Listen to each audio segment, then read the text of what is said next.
신명기서 18장 15절부터 22절까지 말씀을 봉독해 드리겠습니다. 내 하나님 여호와께서 너희 가운데 내 형제 중에서 너를 위하여 나와 같은 선지자 하나를 일으키시리니 너희는 그의 말을 들을지니라. 이것이 곧 내가 충회의 날에 호렙산에서 네 하나님 여호와께 구한 것이라. 곧 내가 말하기를 내가 다시는 내 하나님 여호와의 음성을 듣지 않게 하시고 다시는 이 큰 불을 보지 않게 하소서. 두렵건대 내가 죽을까 하나이다 하매 여호와께서 내게 이르시되 그들의 말이 옳도다.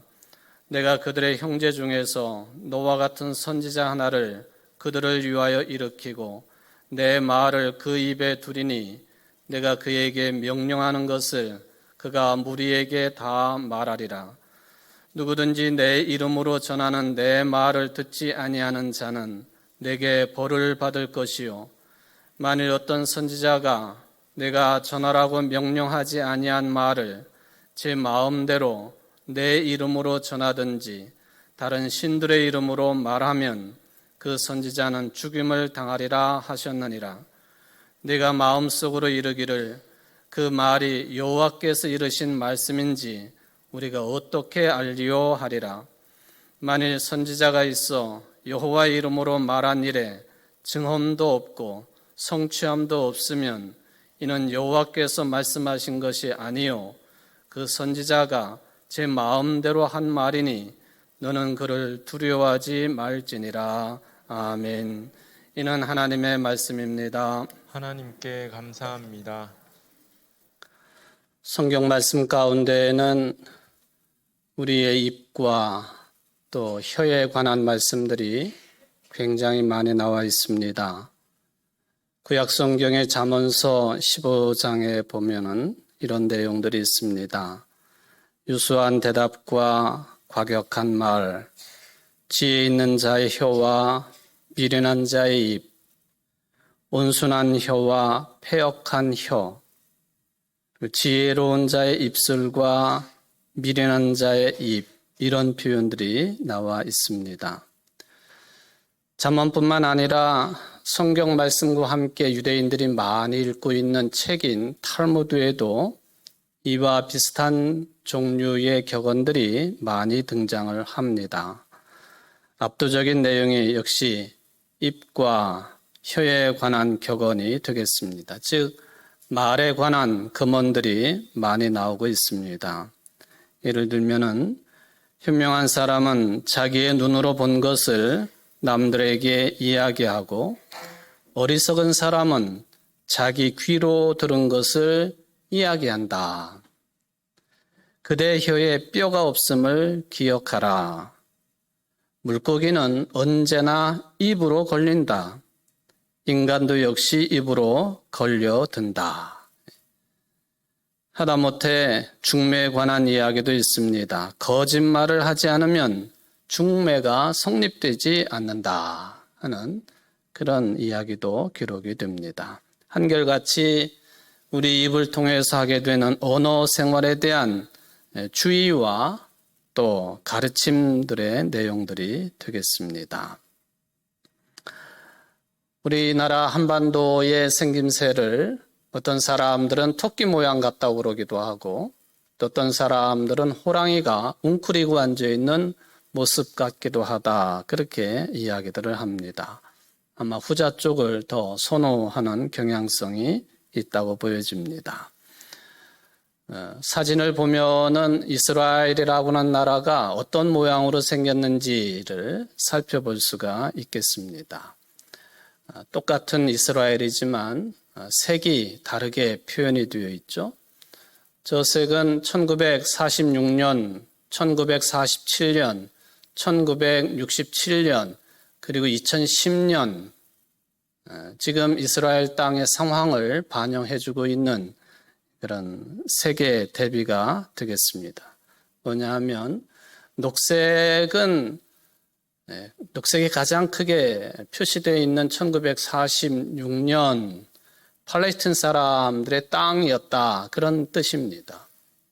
시간이 흐르면서 이스라엘이 48년도 독립을 하고 독립전쟁을 치르고 그때로부터 오랜 세월 동안 어떻게 땅을 확보해 나갔는지 그것을 드러내주고 있는 지도입니다. 마지막 2010년도 지도에 보면 팔레스타인 사람들의 주거지는 녹색으로 표현되어 있고 유대인들의 주거지는 흰색으로 되어 있으니까 처음 지도하고는 완연하게 다른 차이를 보여주고 있다 하겠습니다. 그런데 탈무드에 보면은 이스라엘을 어떻게 표현하고 있느냐 하면은 저 모양을 보고도 그렇게 표현하는 것 같습니다만은 지중해를 끼고 누에처럼 누워 있다 그렇게들 이야기를 합니다.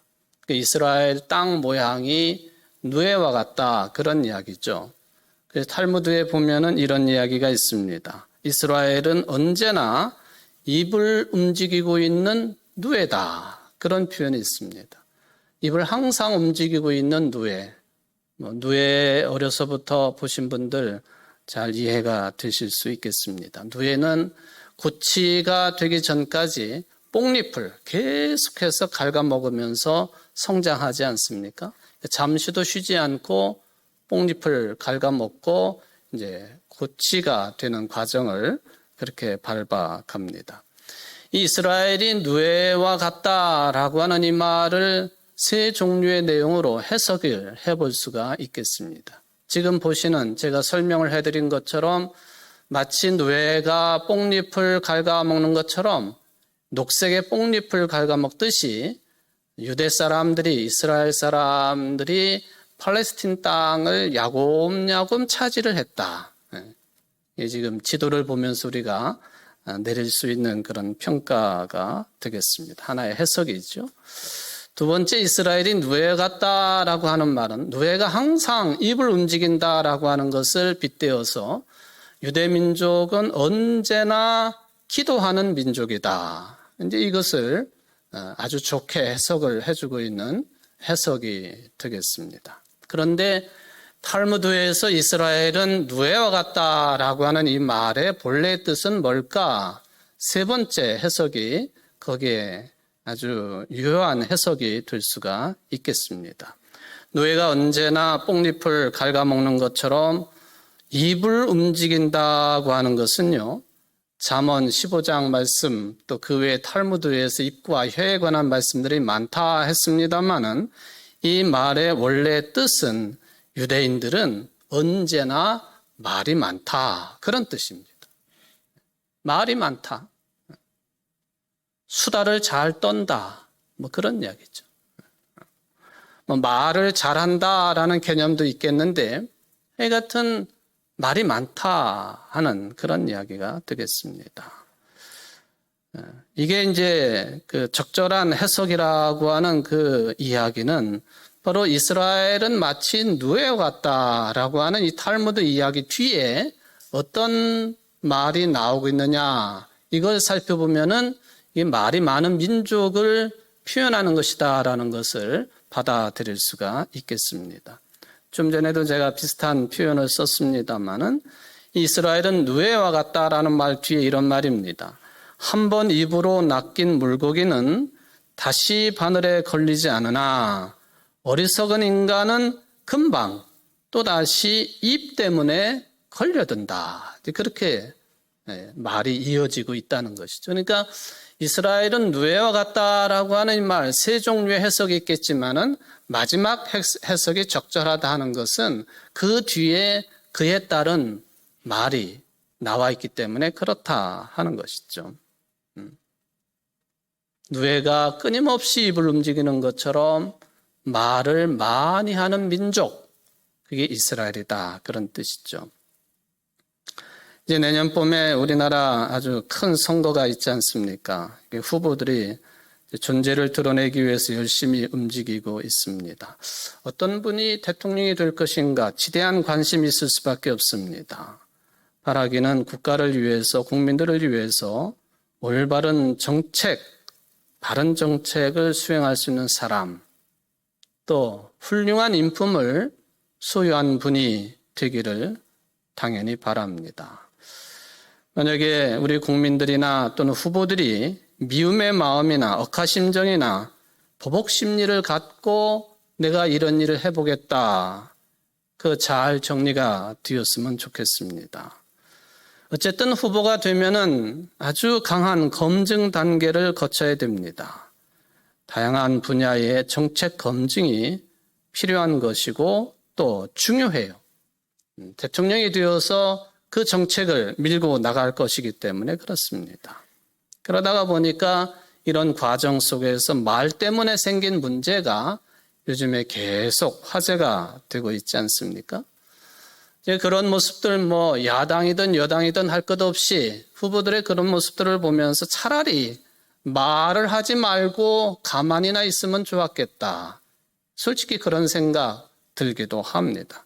그런데 지도자가 되려고 하는 사람, 검증을 반드시 해야 되는 것이니 침묵할 수 없는 것이고 참 어쩔 수 없는 현상이구나 하는 그런 생각을 해보게 되었습니다.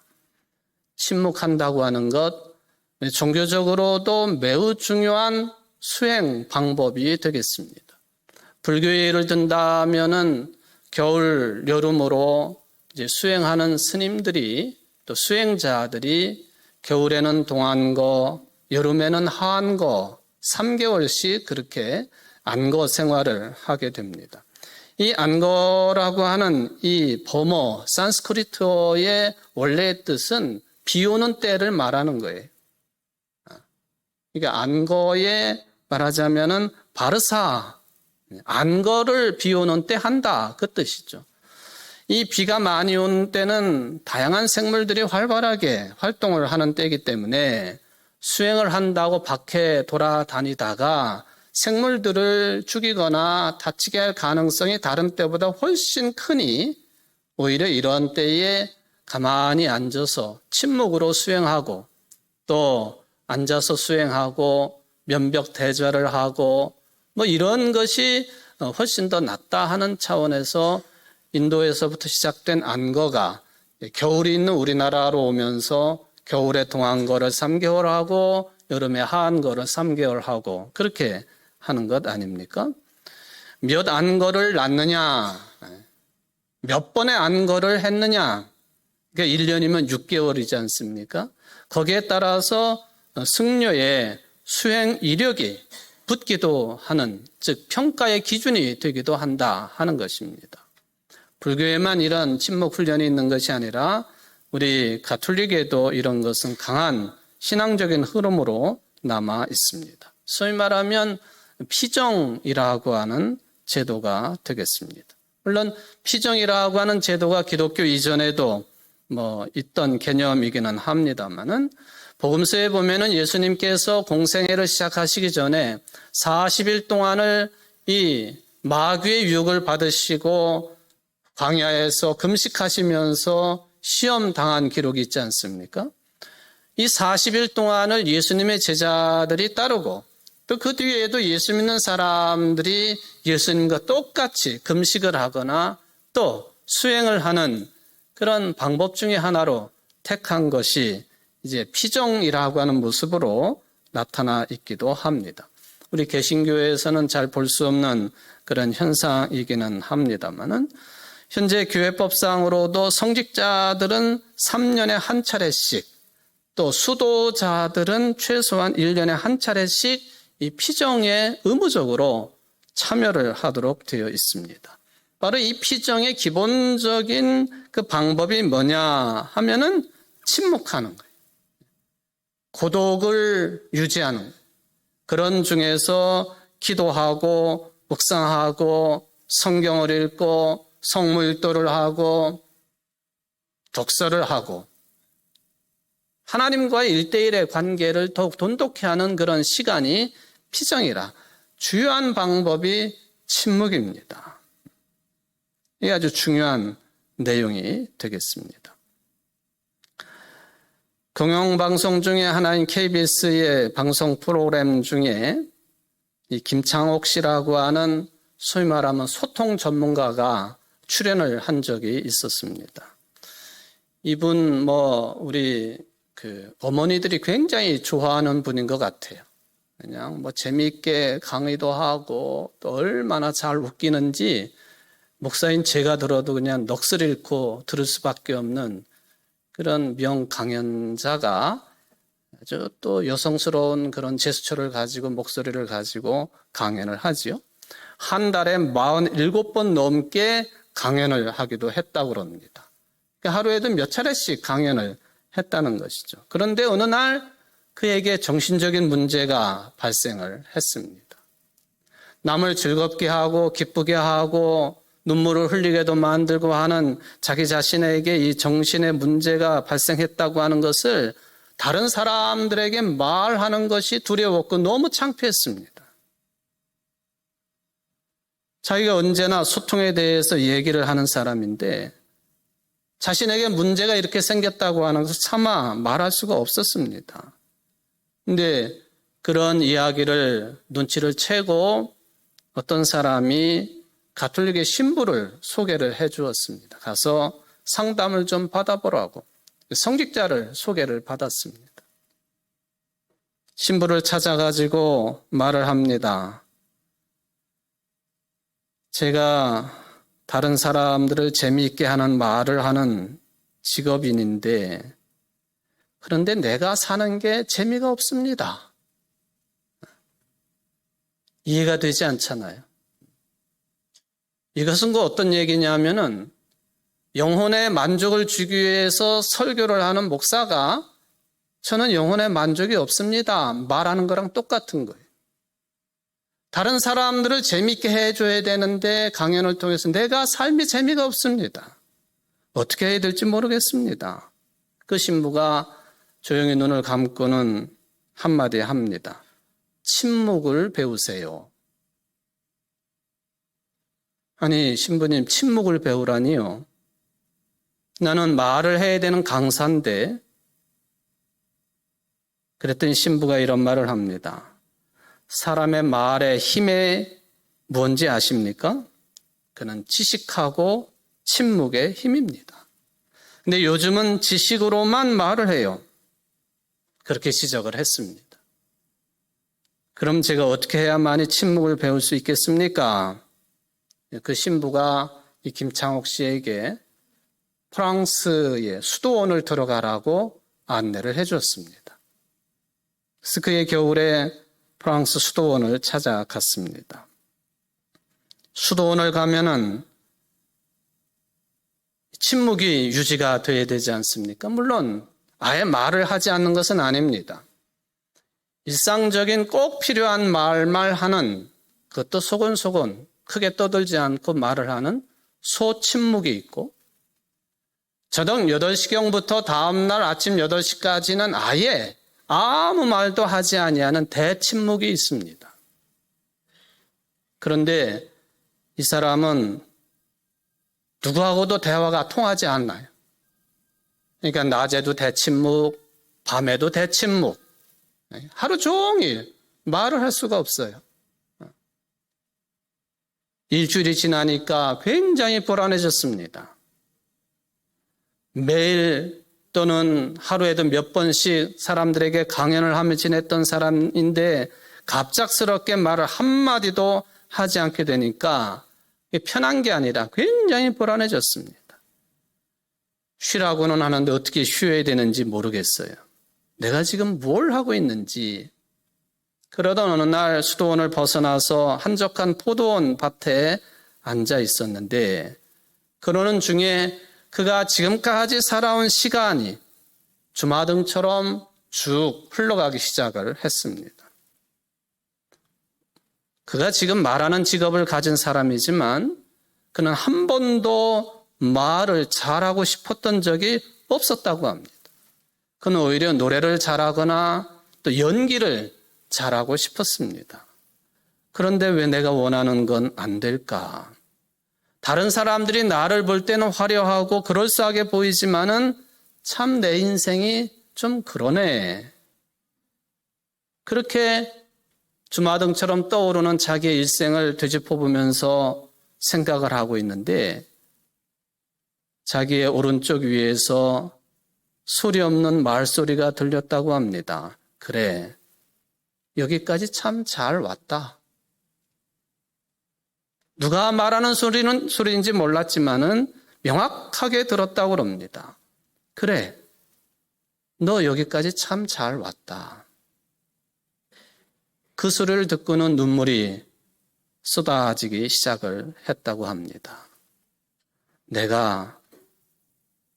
너가 어떻게 여기까지 살아왔는지 잘 알고 있어. 처음으로 자기 자신을 누군가가 따뜻한 시선으로 보고 있다고 하는 생각이 들자 눈물이 쏟아졌고 한없는 위로가 되었고 그때로부터 조금씩 정신적인 문제가 해결이 됐다고 하는 그런 이야기를 방송에 나와서 했습니다. 그러면서 그가 침묵에 대해 이런 말을 합니다. 침묵은 내가 나를 대면할 수 있는 상태를 준다.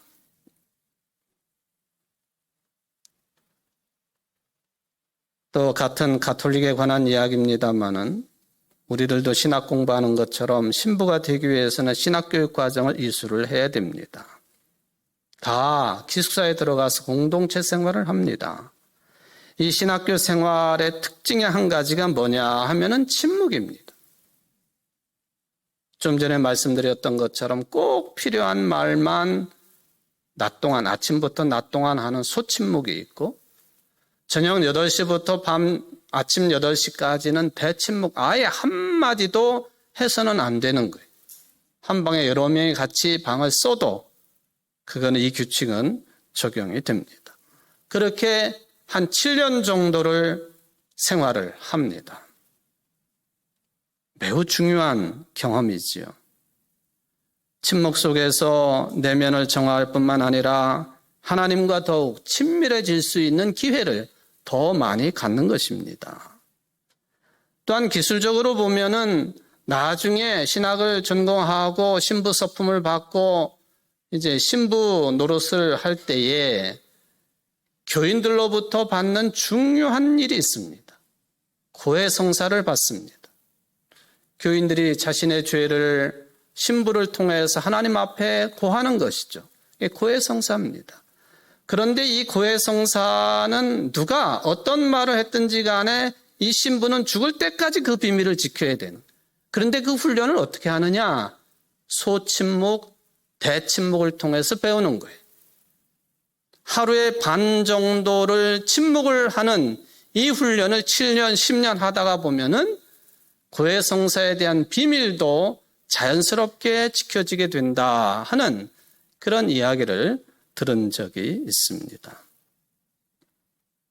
우리의 시대는 말과 글의 홍수 시대입니다. 인터넷이 보편화돼가지고 어느 말이 진실인지 어느 글이 거짓인지 분간하기가 참 어렵습니다.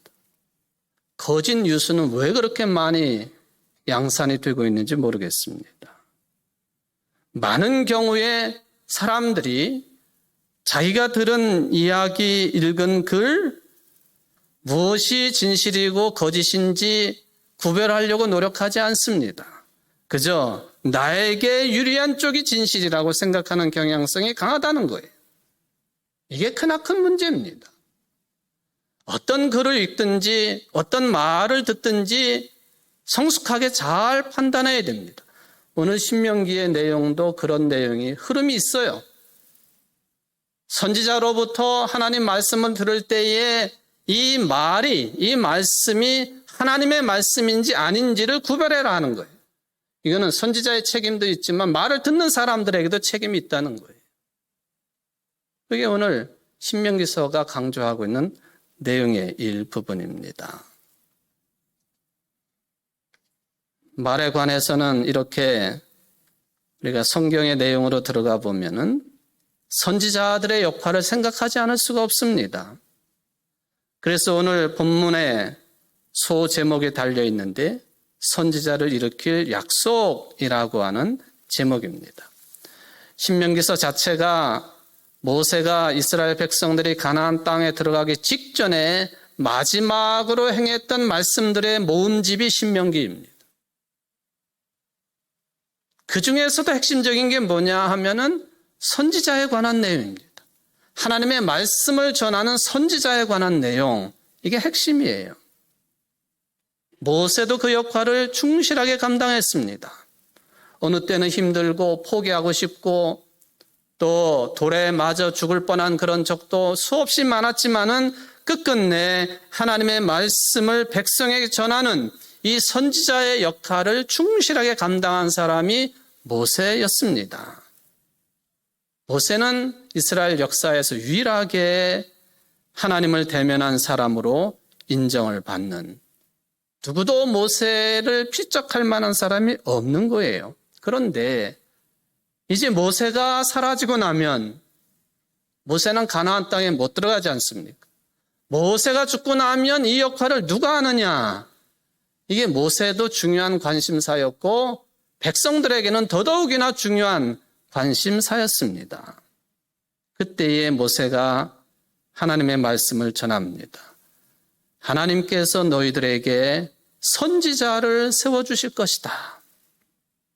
말하자면 선지자라고 하는 존재, 그 역할은 하늘에서 뚝 떨어지는 존재가 아니라 너희들 가운데에서 선지자를 세워주실 것이다. 너희들 가운데에서. 15절, 18절이 반복하고 있습니다마는 네 하나님 여호와께서 너희 가운데 네 형제 중에서 너를 위하여 나와 같은 선지자 하나를 일으키시리니 너희는 그의 말을 들을지니라. 무슨 정치 지도자를 뽑는다는 개념이 아닙니다. 모세가 한 역할은 물론 정치 지도자 역할도 있고 선지자 역할도 있고 그렇습니다만은 또는 법을 다루는 사람의 역할도 있습니다. 전쟁을 수행하는 역할도 있습니다. 그런데 오늘 주시는 말씀의 핵심은 그런 역할의 사람을 뽑는 게 아닙니다. 그거를 훨씬 뛰어넘는 의미가 담겨 있지요. 뭐냐 하면은 이스라엘 백성은 하나님의 말씀에 의해서만 그 정체성이 확보된다고 하는 개념이에요. 그래서 선지자입니다. 그래서 선지자가 꼭 필요한 거예요. 예수님께서도 신명기서 8장 3절 말씀을 인용하셔서 마태복음 4장 4절에서 이렇게 말씀하시죠. 사람이 떡으로만 살 것이 아니요 하나님의 입으로부터 나오는 모든 말씀으로 살 것이니라. 신명기 정신이고 선지자의 역할이 되겠습니다. 바로 하나님의 말씀에 의해서만 정체성이 확보될 수 있는 이스라엘 민족 백성이기 때문에 저들에게 필요한 존재가 누구냐 하면 선지자라는 거예요. 하나님의 말씀을 전할 사람. 이거는 다른 민족하고는 아주 다른 양상입니다. 하나님의 말씀에서만 생명을 얻을 수 있다고 신앙 고백하기 때문에 필요한 존재가 선지자라는 거예요. 그런데 이 말을 좀 뒤집어 봅시다. 이스라엘 민족이 하나님의 말씀으로 생명을 얻는다고 하는 이 말은요, 뒤집으면은 그 말씀에서 떠나면 죽는다는 거예요. 그 말씀에서 떠나면 생명을 잃는다는 거예요. 그러므로 이 중요한 역할을 감당하는 선지자의 말씀의 선포, 또 생명의 말씀을 듣는 백성들의 입장, 이게 다 아주 중요하기도 하지만 위험한 일들이에요. 자칫 잘못하면은 살기도 하고 죽기도 하는 거예요. 누구든지 내 이름으로 전하는 내 말을 듣지 아니하는 자는 내게 벌을 받을 것이요. 이건 무슨 사람을 위협하는 이야기가 아닙니다. 하나님의 말씀이 얼마나 중하냐, 이것을 가리키는 내용이 되겠습니다. 여러분, 하나님과의 관계 속에서 받는 벌이 있을 터인데 어떤 벌이 가장 큰 벌 같을까요? 건강이 무너지는 것, 하나님이 나를 징계하시는 거예요. 또 무슨 사업이 잘못되는 것, 그렇게 해석될 수도 있겠죠. 자녀들이 잘못되는 것, 그렇게 해석이 될 수도 있겠습니다. 그런데 이런 것보다 훨씬 더 본질적인 벌이 있어요. 그게 뭐냐면은 하나님께로부터 멀어지는 거예요. 그 성경에서는 죄라고 그래요. 그리고 이 죄에 벌이 들어가 있습니다. 징계가 들어있다는 거예요. 하나님으로부터 멀어지는 것. 마치 탕자가 아버지를 멀리 떠난 것처럼 죄를 짓는 것, 멀어지는 것입니다. 그런데 사람들이 이것을 잘 인식하지 못합니다. 오히려 무신론, 하나님이 계시지 않는 것이 훨씬 더 현대적인 삶이라고, 편안한 삶이라고 착각을 한다는 것이죠. 그걸 행복하다고 포장하기도 합니다. 모세가 이스라엘 백성을 애굽에서 끌어낸 이유가 뭡니까? 더 잘 먹고 좋은 옷 입고 재밌게 살려고? 아니었어요.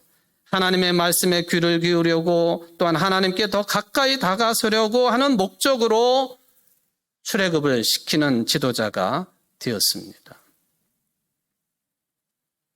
하나님의 말씀을 어떻게 대하느냐에 따라서 벌을 받기도 하고 생명을 얻는 것이기 때문에 특별히 하나님의 말씀을 전하는 선지자가 되려고 하는 사람은 하나님의 명령에 순종해야 돼요. 순명이죠, 순명. 목숨을 바쳐서 따라야 된다는 거예요. 이게 바로 오늘 제목에도 그런 표현이 들어있습니다만은 선지자의 운명입니다. 하나님의 말씀을 입에 담은 자의 운명이에요. 무조건적인 하나님의 말씀에 대한 순종. 오늘날 설교를 주로 하는 목사, 이런 선지자의 전통 가지고 있습니다. 성경을 더 깊이 연구하고 신학 공부도 게을리하지 않고 인문학 서적도 열심히 탐독하고 사회과학도 공부를 하고 구도 정진의 길을 가야만이 할 수 있는 일이 설교의 일이죠. 어떤 사람들처럼 그저 수단 방법 가리지 않고 교회만 키우면 된다. 그건 선지자 아니에요. 교인들 듣기 쉬운 말, 입에 단 말, 그래서 웃기고 울리고 하는 그게 선지자라 아니라고 단언을 합니다. 만약에 그것이 선지자라면 그 선지자는 말씀의 벌을 받습니다. 말씀에서 점점 더 소외가 될 수밖에 없어요. 하나님으로부터 멀어지는 것이죠. 이 설교자의 영혼이 병들었다는 증거가 되겠습니다. 아무리 세련된 언어를 쏟아내도 거기에는 하나님이 계시지 않다는 거죠. 말씀을 듣는 교인들이 알아채지 못해도요, 설교라는 자신은 너무 잘 알아요. 내가 지금 무슨 말을 하고 있는지, 살아계신 하나님의 말씀을 전하고 있는지, 아니면 사람들에게 아부하는 말을 하고 있는지 본인 자신이 너무 잘 아는 거예요. 내가 하나님의 말씀으로부터 지금 소외를 당하고 있구나. 내가 지금 하나님으로부터 멀어져 있구나. 그러다가 보니 사람들만 쳐다보고 말씀에는 관심이 가지 않고 하나님 말씀에서 멀어지니 당연히 사람의 인기에 목을 매는 설교자가 될 수밖에 없는 거죠. 19절에 보면은 말씀을 듣지 않는 백성들에게 벌이 내린다고 했는데 20절에 보면은 말씀을 전하는 선지자도 죽임을 당한다고 했습니다. 하나님의 명령하지 않은 말을 전할 때 이런 일이 벌어진다.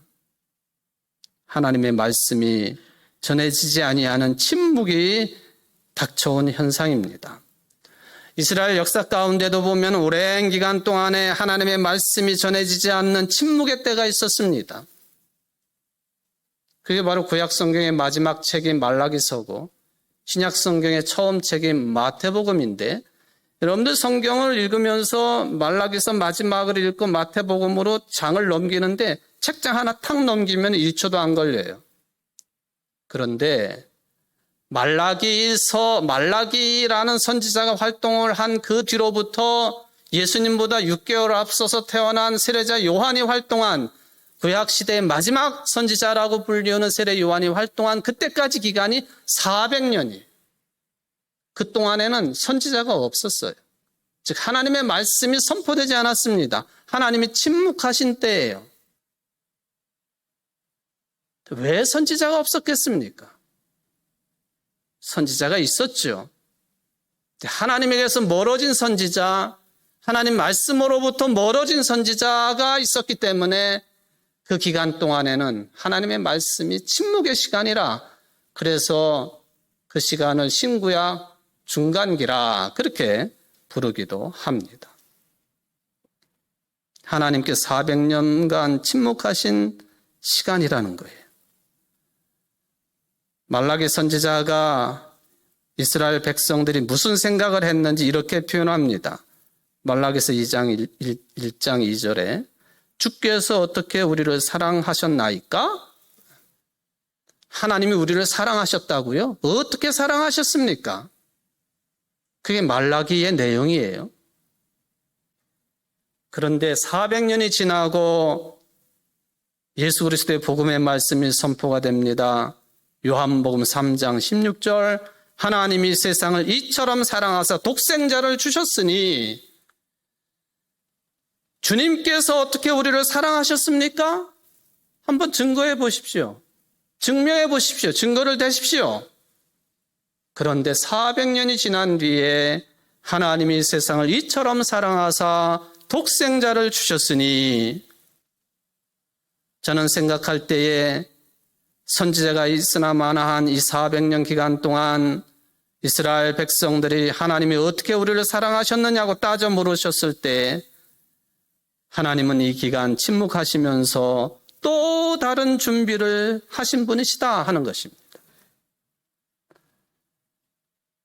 하나님의 이름을 대고 자신의 마음대로 말씀을 전하는 사람들이나 다른 신들의 이름으로 하나님의 말씀을 전하는 사람들이나 다 말씀을 잘못 전하는 일들이 들터인데 400년이 지난 뒤에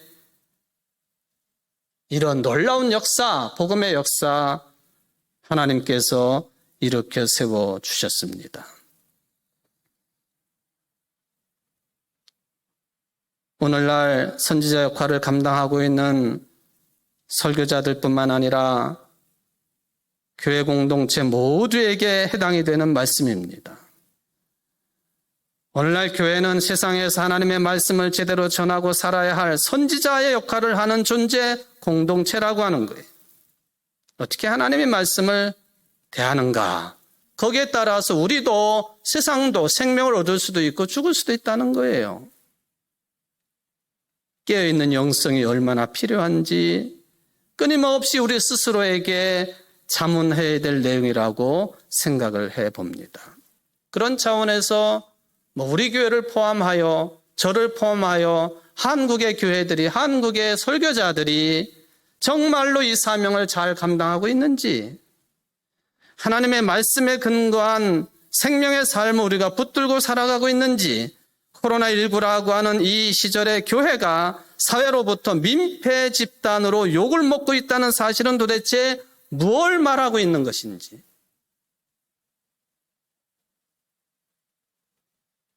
거꾸로 가고 있는 거 아닙니까? 오늘의 교회가 하나님이 명령하지 않은 말을 전하는 선지자 같은 것이 아닙니까? 하나님께 벌을 받고 죽임을 당할 운명이 되었다는 거예요. 아니, 이미 죽임을 당했는지 모르겠어요. 그러면서도 아직도 교회들이 큰 소리를 치고 있으니 미래가 암울한 거예요. 마태복음 7장 24절 이하에 보면 예수님이 말씀에 관한 말씀을 하셨습니다.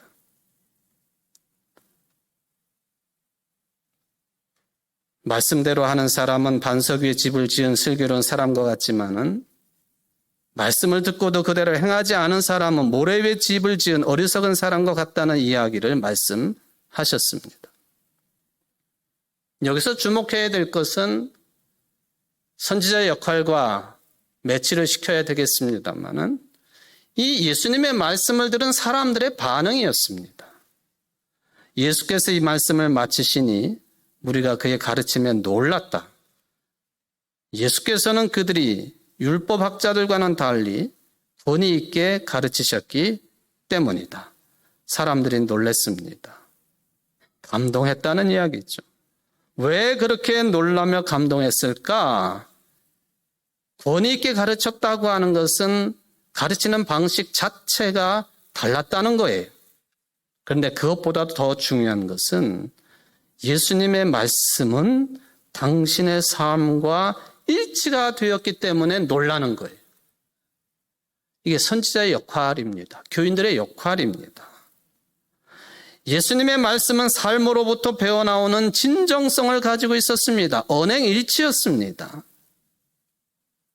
바로 당신 자신이 말씀 그 자체라는 것이죠. 말씀이 육신을 입고 오셨다. 예수님 자체가 말씀이라는 거예요. 그러니까 삶에 대한 진정성 없이는 불가능한 그런 예수님의 말씀이기 때문에 그 가르침을 받고 사람들이 놀란 것이에요.